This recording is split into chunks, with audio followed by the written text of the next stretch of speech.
Good morning, I'm Goodman. Today we're going to talk about some of the high endurance capabilities and aspects of a high endurance knife, the Goodman combat knife, as we had discussed earlier. So I designed this knife in mind with a military application, a law enforcement application, and also for the civilian user. So I based a lot of the design aspects on my hand forged blades and of different uses of a knife that I have seen over my 24 years of military service. So as you see, we got a vehicle here, and we're going to use this as the medium today to demonstrate some of these capabilities. So first off, let's talk about what is a good use for this knife. So some of the things in military and law enforcement or in the civilian world, you just want to extract somebody from a vehicle. Whether you have rolled off an embankment, you're in a wreck, whatever, if you want to get the seatbelt off, most of the time you got to have a good knife, whether that's a fixed blade or a rescue knife of some sort. You got to be prepared. So this knife allows you to do that. First and foremost, we always got to think about safety, right? So eyewear and gloves. And please don't try this at home on your own.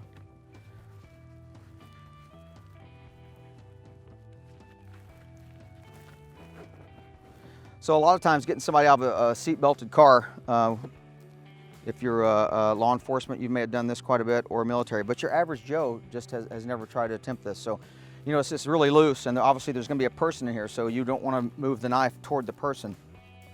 So you wanna try to cut down or away from the individual in the car. Some of the times you can grab it, and as long as you tighten it up, it's gonna cut well. So I can grab it right here, I can cut up and away. I could go down here to the waist and cut down and away. You're gonna get your most superior grip by utilizing the guard with an upwards cut. So my seatbelt is tight. I can pull up and out. That's away from the individual inside. Seatbelt's released and the individual can be extracted. So really good use for that right there. Just remember those safety aspects. Don't cut toward the individual. Pull toward you, up and out. So moving on, we're gonna move into the rear of the vehicle here. And some of the stuff I've seen over the years in my military career, you may have to search a vehicle. Obviously this isn't gonna roll over to your civilian life, but you'll get some of the high endurance aspects of the knife anyway. So a lot of times the bad guys will hide stuff all over the vehicle, in the door panels, in the glove box, obviously. They'll sew stuff into the carpet. So they'll pull everything out, hide something, any type of contraband, and then try to reboot the vehicle to where it's unnoticeable so they can make it through checkpoints. So obviously this would be a good use also for your law enforcement crew. So we're gonna cut into the door panels, we're gonna cut into the seats, and we're gonna cut into the carpet, and then we're gonna pry some stuff with this knife and really get into some work with it. Some of the great aspects of this knife, you know, with the elongated ricasso and all the scalloped edges, everything's rounded. You notice I have gloves on, but you might find yourself without gloves. I can choke up on the knife without getting cut by the blade. So I can make a big knife a small knife. I can even choke up even higher for finer work. We talked about for some of the applications for skinning game and whatnot. So I can take a big knife and make it a small knife. For searching vehicles, this really works well too, because I can control the knife, and whatever I think I might find in there, I don't want to damage it. If it's some sort of sensitive gear, computer hard drives or anything like that, or thumb drives, you know, I just want to be cramming this point through it. So I'm not willy-nilly going to go in here and just start stabbing the seat. So I want to cut the seams out with a pretty good precision, and the features of this knife with the elongated ricasso allows me to do that and not get cut by choking up on the knife.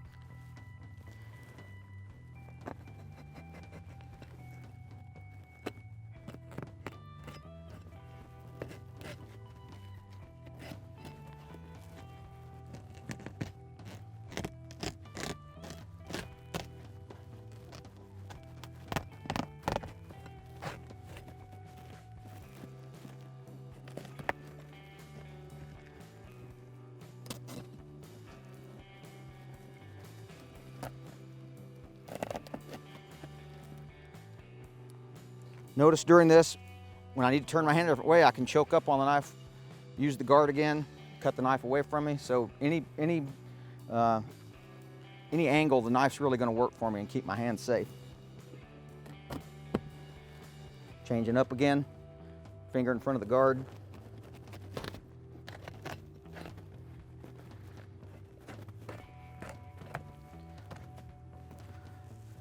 So basically I've cut the top off the seat, and now I can really get into the meat and potatoes of searching this vehicle. Get into the foam. Still using the delicate cutting part of the knife.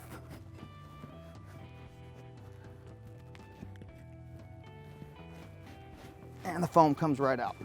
Some cars it'll be sewn in. Some cars you just got to get it going and then rip it out the rest of the way. Then I can complete my search. I can cut into the cushion, see if they've glued that back together. You might be searching for something as small as a thumb drive, any type of small device that could have information on it. So it's something to think about. You got to use this knife carefully. All these attributes let you do that. All right, moving on. Okay, in the last couple tests, we talked about the finer points of how to handle the knife, as far as how to hold it. I can take a thumb on top approach on top of the spine. I can choke up on the knife above the guard because the ricasso is elongated and unsharpened.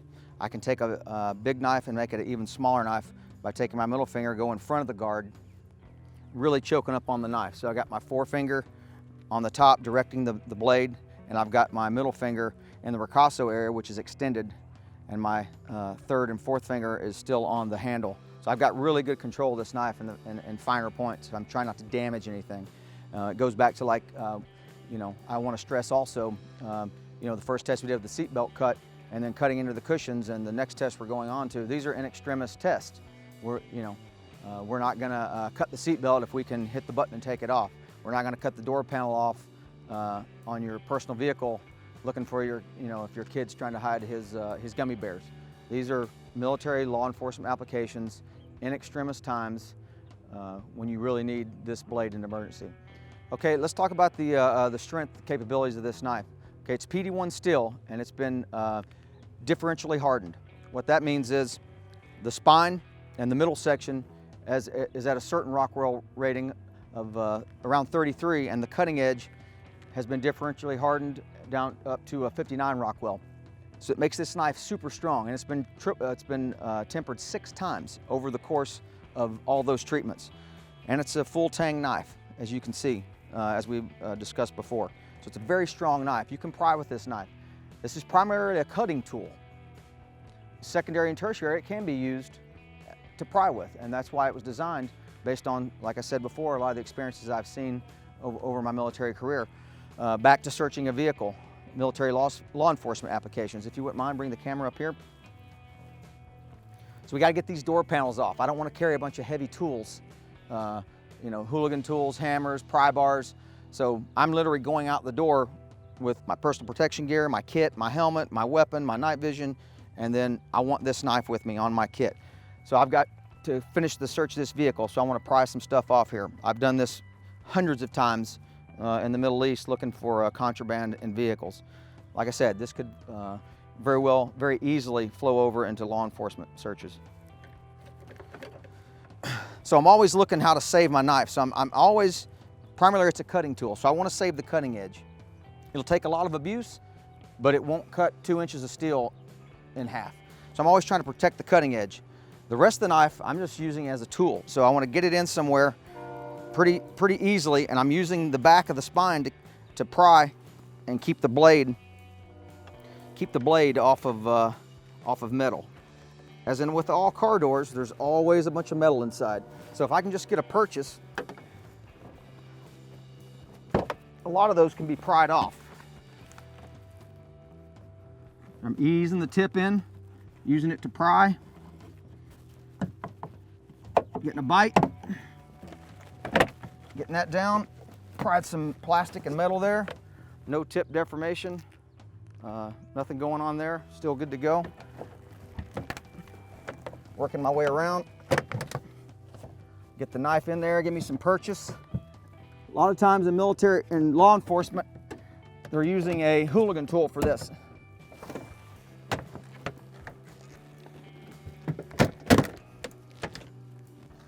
So what I'm using is my force of my hands and my shoulders, but I'm really just using the knife to get purchase on these points. And most of the time, once I've achieved that purchase all the way around, this will come right off. A little bit of help. Got a couple screws there.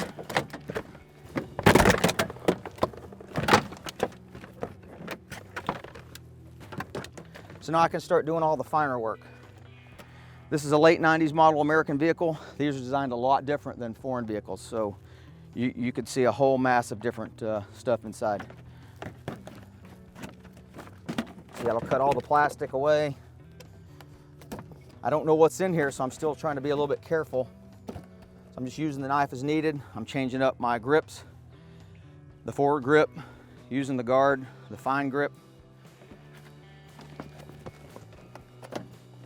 Just cut everything away that I don't want to have to look at. I'm going to do a downward cut, so I'm going to change the grip to a thumb on top and utilize the guard.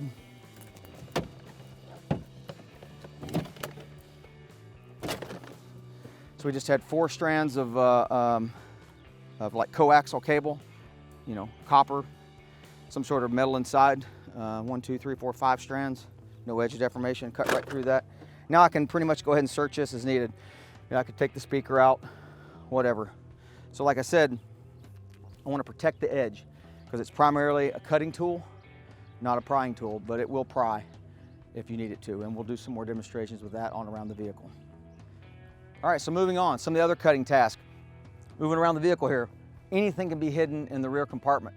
Carpet can be taken out, all this plastic can come off, everything can be replaced to hide whatever the bad guys are trying to hide. So let's look at some of the cutting features here of this knife.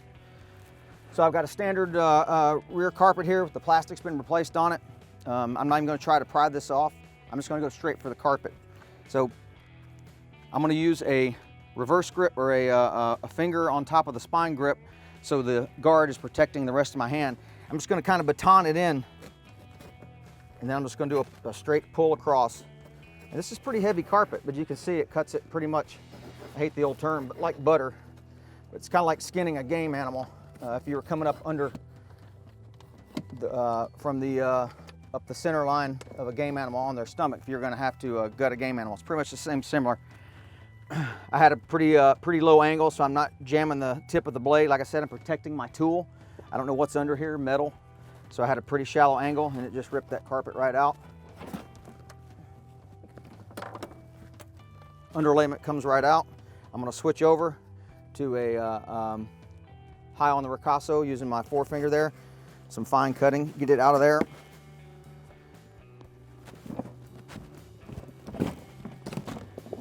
Now I can pretty much start the search of this vehicle. This all comes out. And I can start doing what I need to do. Some of the other stuff I would normally do in the rear of a vehicle, any of these panels, I want to protect my tip, but sometimes you got to use it. So I'm going to baton it in there. I can turn it over if that doesn't suit me. Pop that right open. Obviously, this is for demonstration purposes. Could I just hit the buttons and open it right up? Sure. This is just to show you can pry with this knife if you protect the cutting edge and the tip. When would I pry? When I only have to pry. So just like I was talking about the seat belt. When would I cut the seat belt? Only when I have to. So this vehicle could be wrecked, it could be rolled over, it could be had been shot up, and all those locking features be damaged and I have to pry. So always pry as a secondary use. All right, so far today we've talked about all the aspects of using this, the Goodman knife to search a vehicle, whether that's military applications or law enforcement applications. We've talked about, just to recap, we've talked about extraction. The car's mangled up, you got to cut somebody out of a seat belt, extract them out. We've talked about searching the vehicle seats, using the knife properly, protecting the cutting edge versus just, you know, going no holds barred and destroying your knife. Primarily, it's a cutting tool. Secondary, it can be used to pry. We've talked about cutting and prying off the skins of the vehicle, and we could we could sit out here all day, but we've demonstrated that on the doors. It works great. We've talked about cutting carpet, because that can be taken out and stuff can be hidden under there and then replaced to look like it's never even been touched. And we've talked about prying off panels in the back also. Moving on around the vehicle, what we're going to do next is we're going to pry open the glove box. I stress again, first and foremost, check to see if it's open. It's open, right? So this is just a demonstration. The car has been stopped, or it's been flipped or rolled over, and you have to go to the prying. I stress, only pry when it's needed.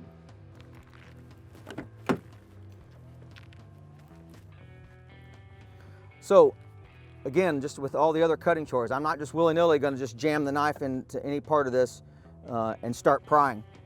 I've already checked it, it won't open. I want to protect the cutting edge. I want to protect the tip of my cutting tool. I've decided I'm going to have to pry with it. So I check, just like I did on the other panels, where is the most tension at?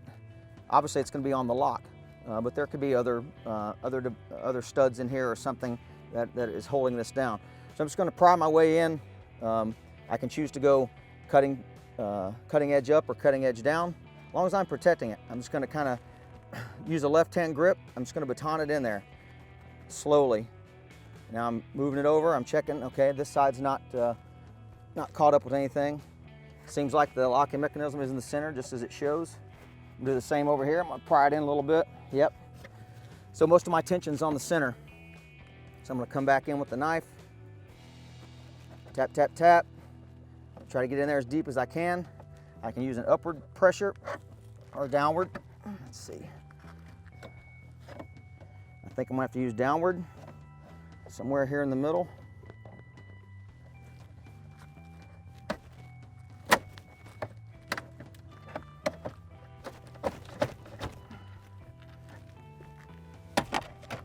Got to get something for the knife to catch on without disturbing my tip.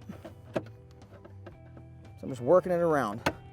I've got time, we're in a secure location. Pry that down, get a finger bite. Come around here.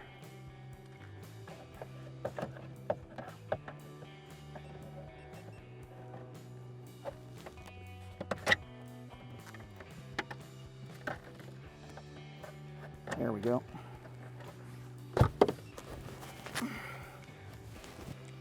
I've got a bite on it. I'm going to use it to hold pressure while I put pressure down. So I protected my edge. Looks good. No cutting edge deformation. And we got into the glove box. Let's see what kind of damage we did here. So we figured out from coming in from the edges that this was loose. And obviously the locking mechanism is in the center. Most of these are going to be plastic nowadays. If you find yourself in an old vehicle, it could be metal. So you don't want to go metal on metal with that cutting edge unless you absolutely have to. So that's why you saw me trying to work to each side of where I had figured out the main lock was. So I'm trying to work the knife down into these places, pry it out where I can get a hand on it. What I ended up doing was I'm holding pressure on it with this, and I just gave it a hit. Just like if you were trying to open a door. If you put pressure on it and push it, it's going to open readily easier than if you were trying to push it in the middle where all the slack was. So same principle on this. That's it for that.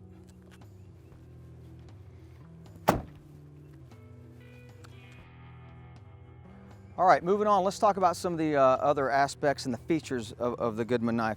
A lot of times when you find yourself in military law enforcement applications, you're gonna have to extract someone from a vehicle. They don't wanna get out. You gotta break the glass and make them come out. So a lot of knives on the market, they like to put at the end of the knife a point or something because they think that's going to help to assist in glass break. It's not. I mean, there's lots of other ways that you can break glass that I won't get into that are a little more clandestine. But on this blade itself, we left the exposed steel of the full tang that's rounded, and it sticks out approximately 1/4 of an inch, a little less than 1/4 of an inch. The handle's G10. It's set up at the correct angles to where the handle's not going to get bashed if you come in at a straight 90-degree angle on the glass. And I've done this hundreds and hundreds of times in combat situations. So it works. The biggest misconception, you know, like I said, you got to have something pointed to break glass. You don't. A pointed object, if you mount it on your vest or on your hip in your sheath, it could be close to your face. You could be moving. It could get impaled on you if you're wearing it on your strong side, as I'm right-handed, or on your weak side, and you're leaning and moving, running, jumping, whatever you're doing in those applications. If something sharp was back there, you're going to get hurt. So everything on this knife, as we talked about before, has been blended, rounded, and everything has a purpose. There's nothing on here that is not functional. There's no bells and whistles. Everything designed into this, as we have talked about, is pure functionality. So on the glass break, a lot of people think glass is very easy to break. It's not. They think, oh, it's just glass. I can just walk up and throw a rock at it. It's not easy to break. Why is that? Why is it not easy to break? Oh my gosh, that's glass. Bullets can skip off glass at the right angles. A rifle fired from an AR type weapon, 5.56, can bounce off the front glass at the correct angle. So glass is a funny thing, especially modern glass. And you'll find all different kinds of glass across the world, different grades. But modern glass is very tough to break unless you know where to hit it. So the reason it doesn't break in the center, because if you notice, there's a lot of give. There's a lot of give there. A lot of give in the center, and especially in the rear glass, a lot of give. I mean, I can actually move the vehicle with it, and the glass is moving under the force of my hand. So glass break, you want to look where the glass is really tight. Where is it tight? This is good, this is okay, this is bad, this is bad. Your tightest points where the glass is coming up out of the, protruding from the vehicle here out of the door face.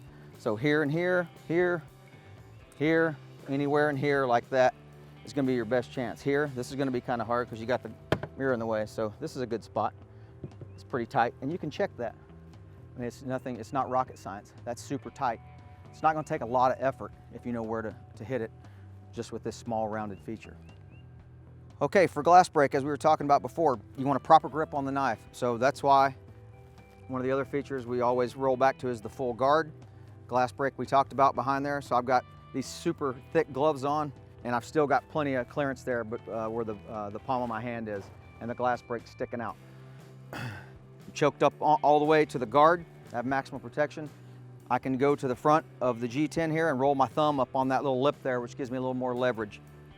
When I'm going to strike the glass, like I said before, I'm going to strike it in the hardest point of the glass. This is soft, mushy, however you want to talk about it. It's loose. This is super tight. This is tight. For this window right here, this is the tightest point. Obviously, in a tactical situation, I'm not going to walk up and check the glass. I already know where to hit it at because I've done this, hundreds and hundreds and hundreds of times. All right, now we're going to break the glass.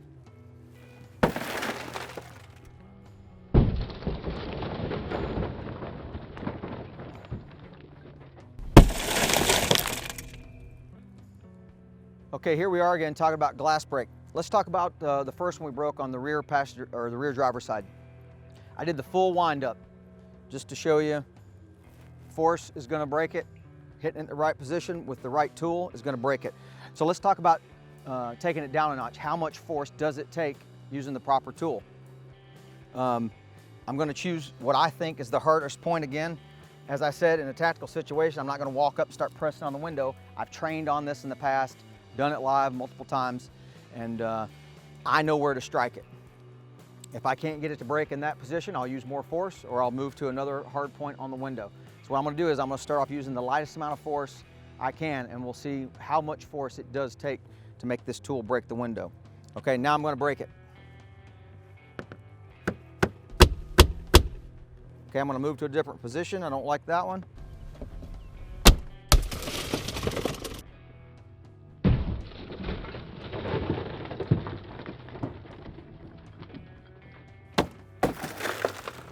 So as you can see, the front glass took a lot more force than the rear glass. So I started off here in the front, getting a lot of give here, moved to the rear, got some give here, checked it again, and finally found a spot where I could get the glass out. So once again,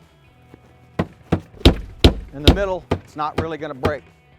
So you got to find those corner positions and just keep working at it to get it to break. A final thought here, disabling vehicles. There's a lot of a lot of discussion on that. One of the easiest ways to disable a vehicle so it can't be used quickly again against you, someone following you. Like I said, this is primarily in a military application, is to just take the tires out. You know, you can take the keys, you can take, you know, rip all the electronics out from under the hood. But if you really want to quickly disable a vehicle, a lot of times we would just, you know, stab all the tires. This is not a tactical discussion today. This is just another another shearing up of the qualities of this blade. You know, it will defeat very heavy rubber, and the tip will not deform. So for doing something like this, I'd want to go ahead and go with reverse grip, utilizing the guard again, because why do we put a guard on knives? If it didn't have a guard and I stabbed something hard and we didn't have that guard protecting my hand could slide up over the blade and cut myself. So that's why this knife has a guard for all these cutting chores and prying that we've been doing today. Okay, I'm gonna go ahead and stab the tire.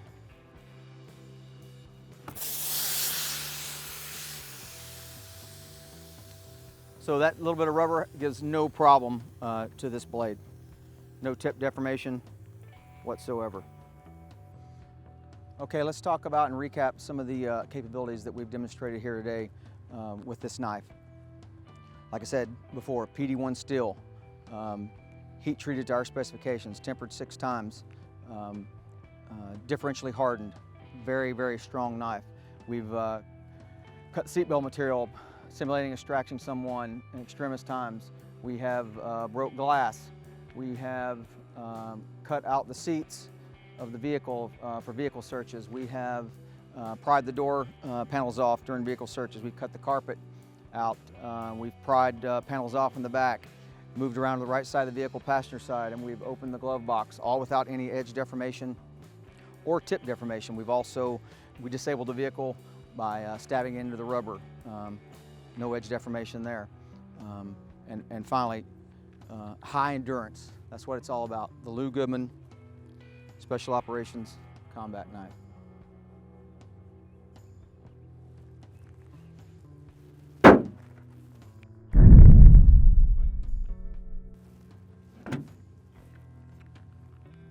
Looks good.